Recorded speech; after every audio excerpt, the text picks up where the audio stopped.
if you would ask me which were the motivation for Innscid SP school, two main motivations when it comes to science diplomacy, I think, was to bring to Brazil and deepen, let's say, the discussion on science diplomacy. This was born as an US-UK endeavor, I mean, academic research on that topic, and then some NGOs, international institutions took it over, like the World Academy of Science, and in partnership with AAAS.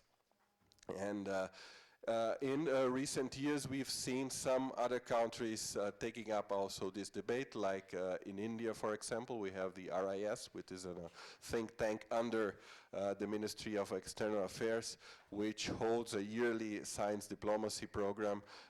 In Bolivia, that kind of exercise also happened. So we wanted to bring this to Brazil and also get, let's say, building also on the course that Professor Ali has been developing here, bringing this kind of debate here to the country.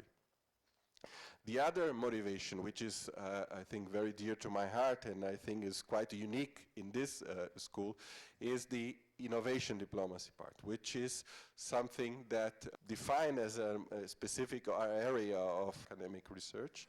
And what we have, at least from a view of a government official like me, is more of a set of practices that we've developed through time.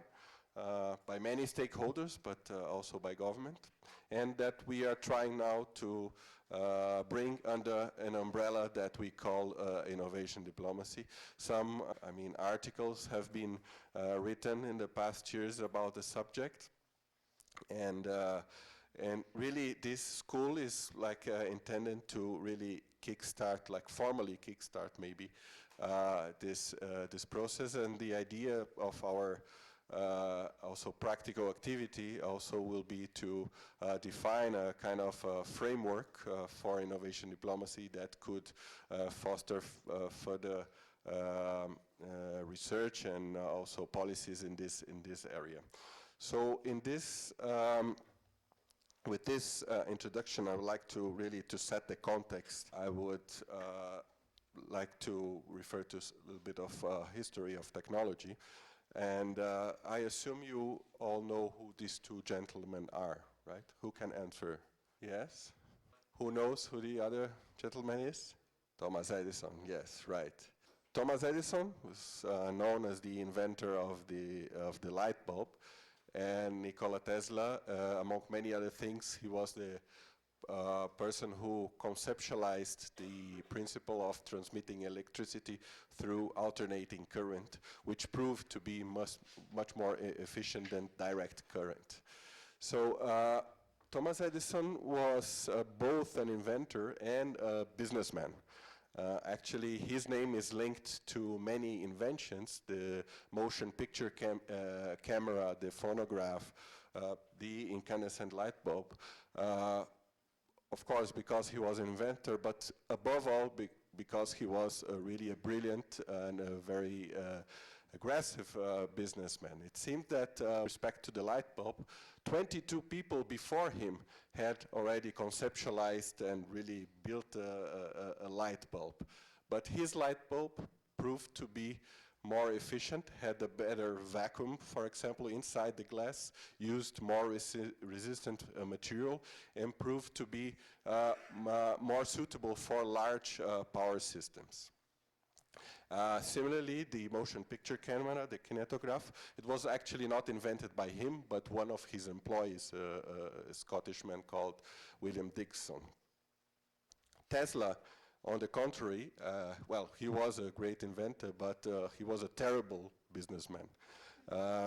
He was born in today's Croatian territory in 1856, and he worked for Thomas Edison in his company in Paris, and migrated to the US 1884, I think, and eventually broke up with Edison and went to work with George Westinghouse. That's where he developed the AC motor and the principle of transmitting electricity through alternating current. And he made a lot of money with that, and then he invested the money he did with what he liked most, which was experimenting, tinkering, and playing around with technology. So he played around with remote control principle. He played around with, actually his largest project was the wireless transmission of electricity, but he really never managed to bring those, let's say, inventions and this technology to the market, and he died with the age of 87 as a poor man in the US. So again, Steve Jobs, co-founder of Apple, maybe the personification of what you call innovation. And on the right, Steve Wozniak, the other Steve of Apple, also co-founder of the company. Steve Wozniak was actually the person who, let's say, conceived the Apple personal computer. He was the techie guy, the guy who liked to play around with microcircuits, to integrate with peripherals, and he eventually came up with this prototype that allowed for people through a screen and a keyboard to interact with a computer. What Steve Jobs did was to see that and package that in a certain way that made it as an interesting business case, and that's how, let's say, Apple made all the success. So why am I bringing this example, these two examples here? Well, you've seen this acronym many times, and what I want is like to draw a conceptual line between science, technology, and innovation. I mean, Nikola Tesla and Steve Wozniak are the science technology guys, the guys who are interested in really exploring the boundaries of science technology, generating new knowledge, new methods of doing things. And while Thomas Edison and Steve Jobs are the innovation guys, the guys who are actually interested in bringing this new knowledge, these new methods, these new tools to society, to the market, making sure that these, let's say, knowledge and methods and tools have an actual impact on the world. So I think this is the distinction that we'd like to make here, and I think it's what concerns us when we talk about science diplomacy and innovation diplomacy. Let's now dwell into the concept of innovation. Innovation is essentially an economic term, right? And it was, let's say, first brought into economic thought and conceptualized by this gentleman, Joseph Schumpeter, in the beginning of the 20th century. And he thought of innovation as the emergence of an element, and he gave this notion of element really a broad definition. It could be a technology, but also a new process, a new material even, that could really shake the paradigms, existing standards of production, and bring economy to a whole new, different level. So for Schumpeter, innovation was capable of creative destruction, meaning really destroying the equilibrium of the market, destroying, let's say, the paradigms, the prevailing paradigms of a certain society, economic system, and making economy restructure around a new standard, a new paradigm. The examples that were closest to him were, of course, the first and the second industrial revolution. And he saw this as, let's say, the metaphor he used was of a long wave in which these new elements emerged. They caused a big uproar, then eventually would be absorbed gradually, and then also gradually diluted. Let's say this concept of innovation also allowed Schumpeter to make a distinction between growth and development. And I think that's quite an important distinction. Because, well, growth was basically a quantitative phenomenon. It's the expansion of the market that could happen through, for example, when you have the expansion of consumption through the expansion of population, growth of the population, or if a country expands its territory, also that would mean expansion of growth of the economy. While development, while it's also, let's say, a quantitative phenomenon, it's also a qualitative phenomenon. Basically, you are setting new standards, new paradigms for production. And that is something that it was a criticism that, for example, that Schumpeter, one of the criticisms he had over, let's say, classical political economy, which was basically through focusing on supply and demand, it was just able to really focus on market growth and could not really bring into its, let's say, its theory, the concept of development. Well, this was the beginning of 20th century, and what we saw during the Second World War was interest and tendency towards, let's say, some reflection upon how to implement or to operationalize this concept of innovation. And one of the most emblematic work at the beginning was that developed by Vannevar Bush, which was the principal scientific advisor to the White House. And he, in 1945, he published an article called Science, the Endless Frontier, and which he didn't name it this way, but somehow laid out the principles of the linear model of innovation. That linear model basically said that innovation follows one pathway, which starts at basic research, moves on to applied research, follows with development, production, and then eventually goes to the market. That model influenced science policy and science innovation policies, that technology policies throughout the 50s, 60s, and 70s, I would say.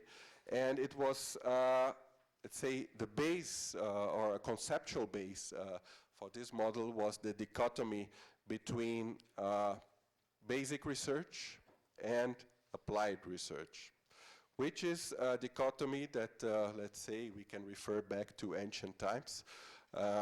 If you, in ancient Greek, you have the word episteme, which is the, let's say, uninterested knowledge for its own sake, and techne, which is knowledge with a practical purpose. On the right side, you see that this linear model of innovation was further elaborated, and for example, it was further detailed by the Frascati manual, which were manual produced by the OECD. It's still being 5 years, if I'm not wrong, being released, which will guide countries to elaborate science technology policies. So here we have a further detail, but that still preserves more or less this dichotomy between a basic, let's say, uninterested research and applied, focus-oriented or goal-oriented research. In the 80s and 90s, this linear model of innovation was, let's say, increasingly criticized, and maybe one of the first and most vocal critics was Donald Stokes from Princeton University, if I'm not wrong. He conceived the so-called Pasteur's Quadrant model, and the reference he used was that of Louis Pasteur, and he saw that the type of research that Pasteur conducted was actually combined these two goals. It was a type of research that was interested in expanding the frontier of knowledge by understanding how understanding how microbiological process work, and at the same time was focused in solving actual issues, societal issues, like, for example, avoiding the spoilage of food, and also preventing diseases, right? So Stokes took that as a reference and said that instead of considering use-oriented research and, let's say, knowledge, basic research as, let's say, two opposites, we can actually combine them together. And so he conceived that model in which the Pasteur type of research is the one that can actually accommodate these two objectives. While you have, for example, the Bohr Quadrant, which is that type of research that only is concerned with advancing the frontier of knowledge, and Edison Quadrant, which was really more concerned into really solving problems and not too much in expanding scientific knowledge. So from that point on, what we saw in the, let's say, theory and, let's say, innovation also policies is that we saw that an increasing awareness that innovation can come from anywhere, not only from basic research, but from many different actors, from many different, let's say, process, from many different activities. So it's, let's say, innovation started to be considered more systematic, more organic, let's put it in this way. And the, let's say, the model that emerged in the last decade, and that still is the most emblematic one, is the triple helix, which was already mentioned here several times, and basically states that innovation can emerge and come from the interaction of these three sectors: industry, government, and academia. As of today, we have already the quadruple helix, which is built on this model, which also adds society as an important stakeholder of this innovation, let's say, system.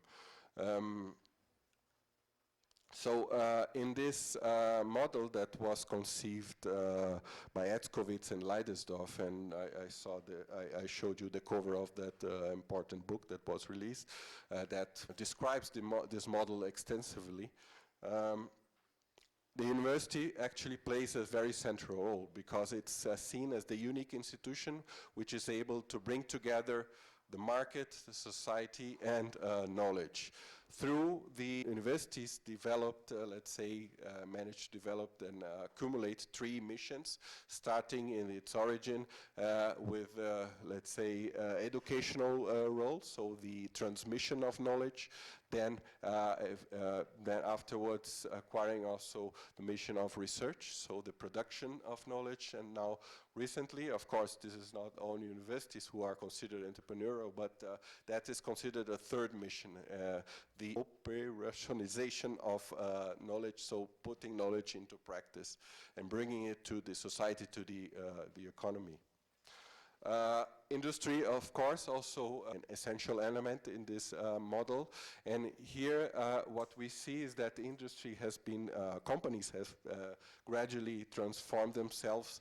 In the past, you know, large companies used to really have their R&D kind of self-contained or contained inside their structure, really very, let's say, in a silo kind of model. And as those who were in Embraer on Saturday could see that open innovation is actually something that companies have been practicing more and more, basically having their R&D conducted through, of course, in-house, but also through interactions with smaller companies, through interactions with academia and governmental research institutes and so on.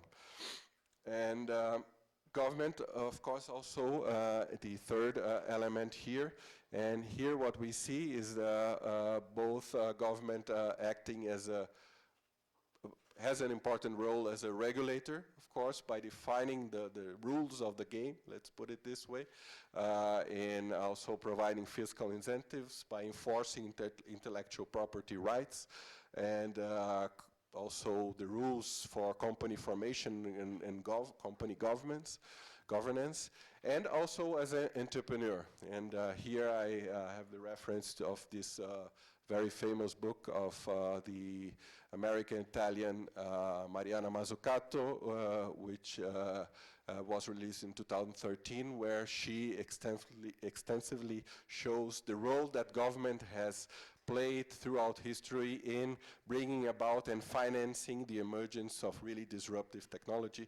The interesting example that maybe the most emblematic example she brings in that book is the iPod or iPhone as a, let's say, a follow-up, which many of the technologies that are used there are basically a result of really government, patient and long-term government, mainly US government funding.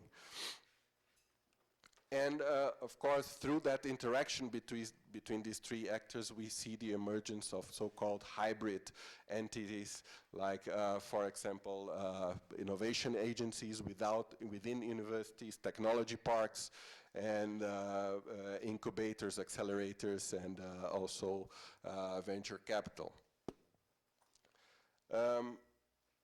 My colleague Luis last week mentioned about the Global Innovation Index, and I think also this is something that should be highlighted here, as innovation is increasingly playing let's say, more important role in let's say, economic strategy, economic development strategy.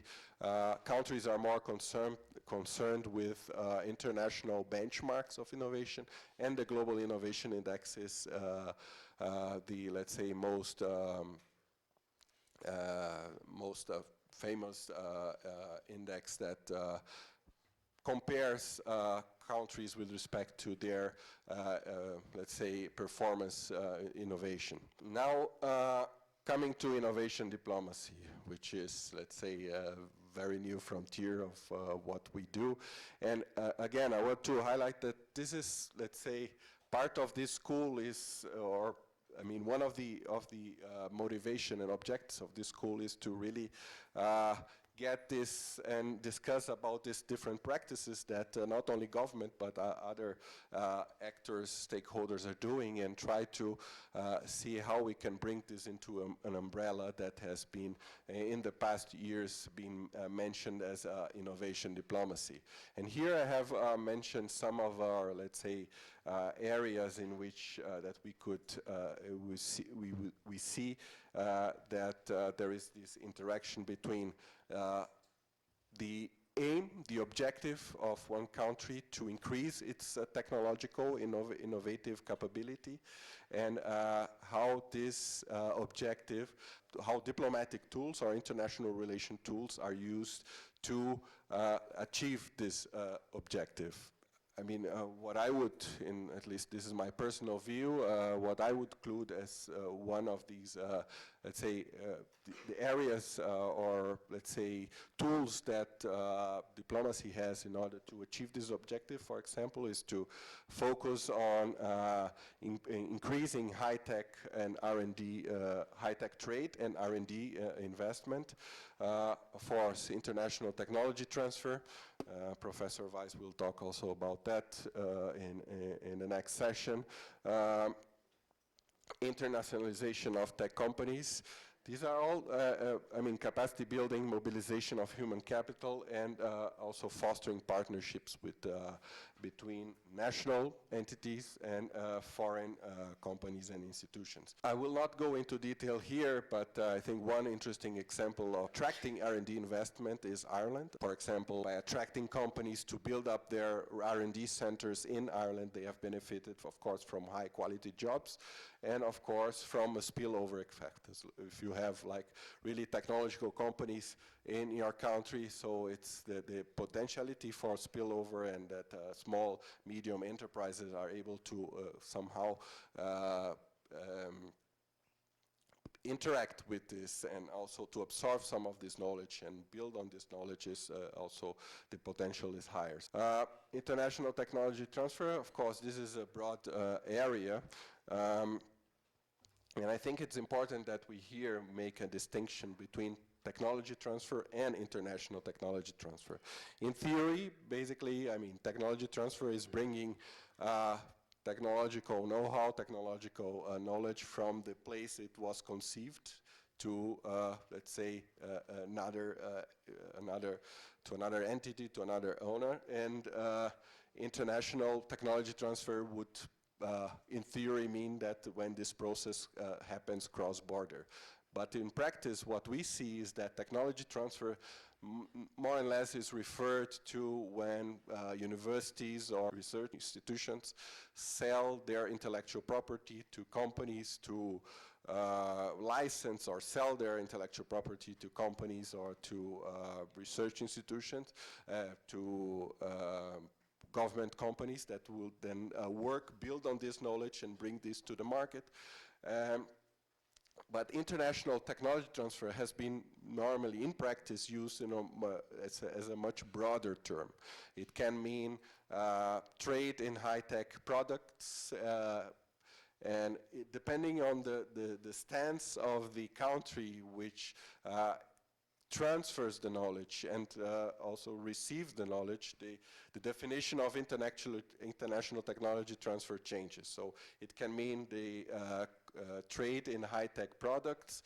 It can mean foreign direct investments in manufacturing. For example, if a country, large multinational companies decides to open up manufacturing plant of a car or a mobile phone in another country, so this would also, and has been termed as international technology transfer as well. And I mean, and of course, what I at least personally think that is should be the actual meaning of technology transfer is the transfer of technological capability. I mean, the ability to understand, to know a certain technology and build on this technology, develop it further, really own this technology.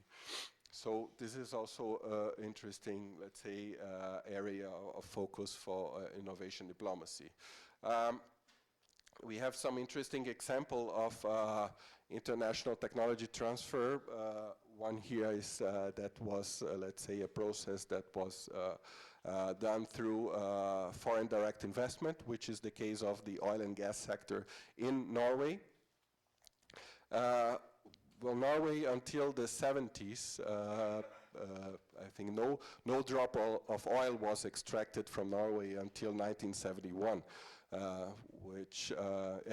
Norway, in order to produce its oil from its continental shelf, relied on international companies, mainly British companies. The thing is that I mean, the Norwegian government saw it as let's say, an opportunity to build its own capacity, its own knowledge on this new market, a new segment, and so it made licenses of exploring oil and gas in its continental shelf, conditional on that these, let's say, foreign companies would invest in R&D in universities in the country. So. Of course, the government also has, let's say, funded research in this area, so it was a combination of foreign direct investment and national investment, and gradually Norway has built up its, let's say, national oil and gas sector. As of today, Equinor, which is the Norwegian state oil company, produces and explores and produces oil in more than 30 countries.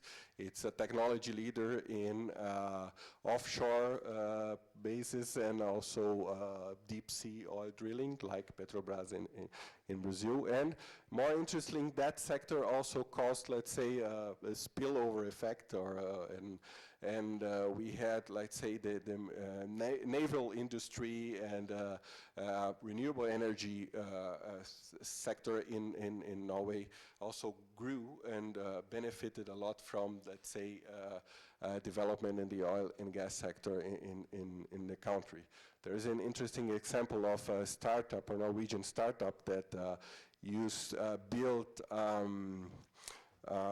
chargers for this deep sea oil drilling equipment, and then eventually they thought, okay, this can be used to be also recharge electric vehicles, so they are now one of the main suppliers of electric vehicles chargers in the world.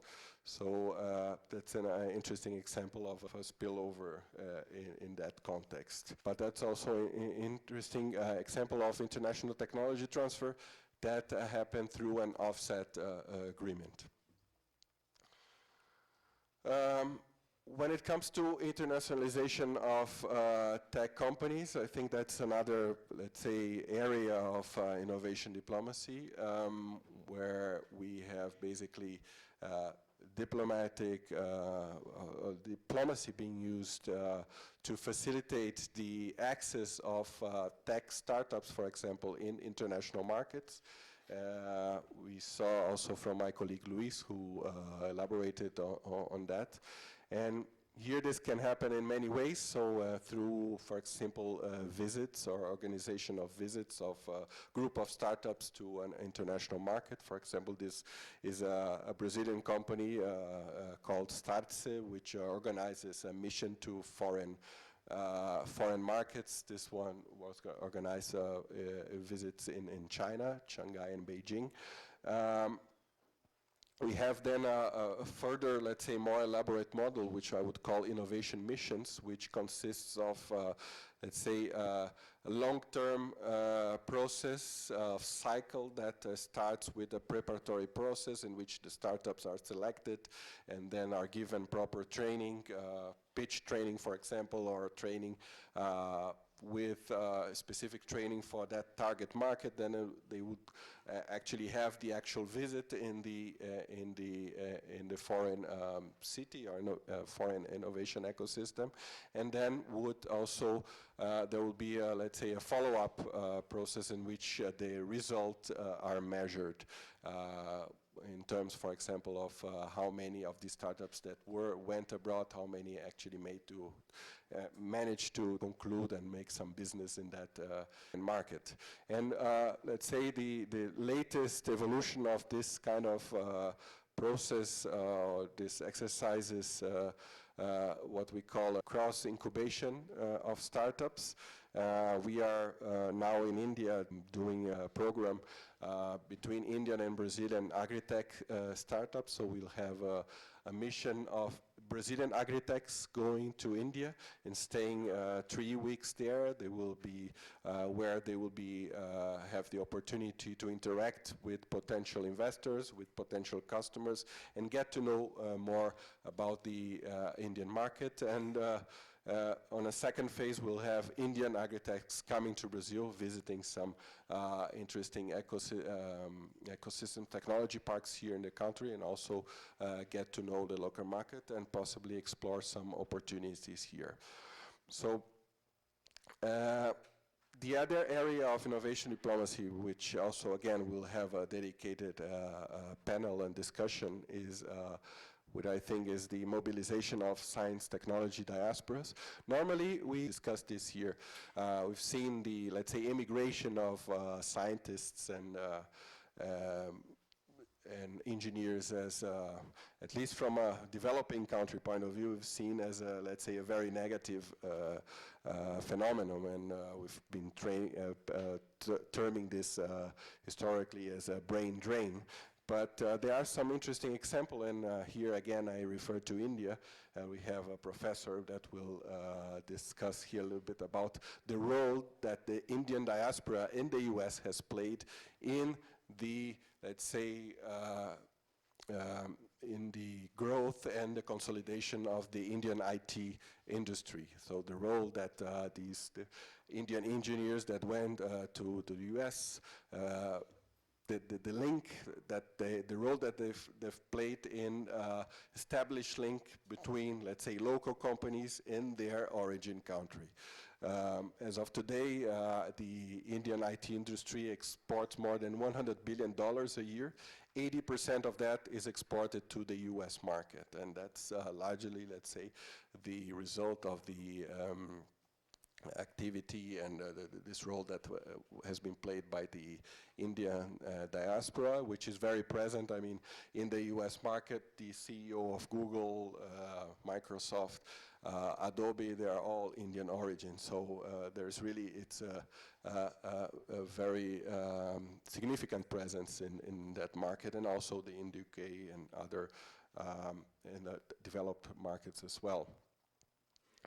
Here, also another type of tool, an area that has been, let's say, used more and more by countries is that cooperation, industrial innovation cooperation.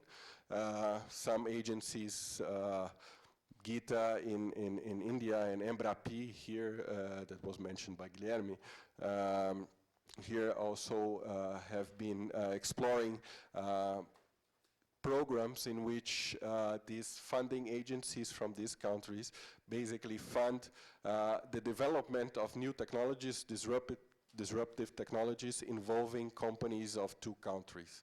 So GITA in India has been spearheading this kind of a model by, for example, establishing program with Israel, Spain, and many European countries, also with Korea more recently, in which they give a grant to to companies, like in Korean, in the case of Korea, Korean and an Indian company, and that with this grant, they then, in a 2 years time frame, they, let's say, have to implement and develop a new technology, a new method, new process. So this is also interesting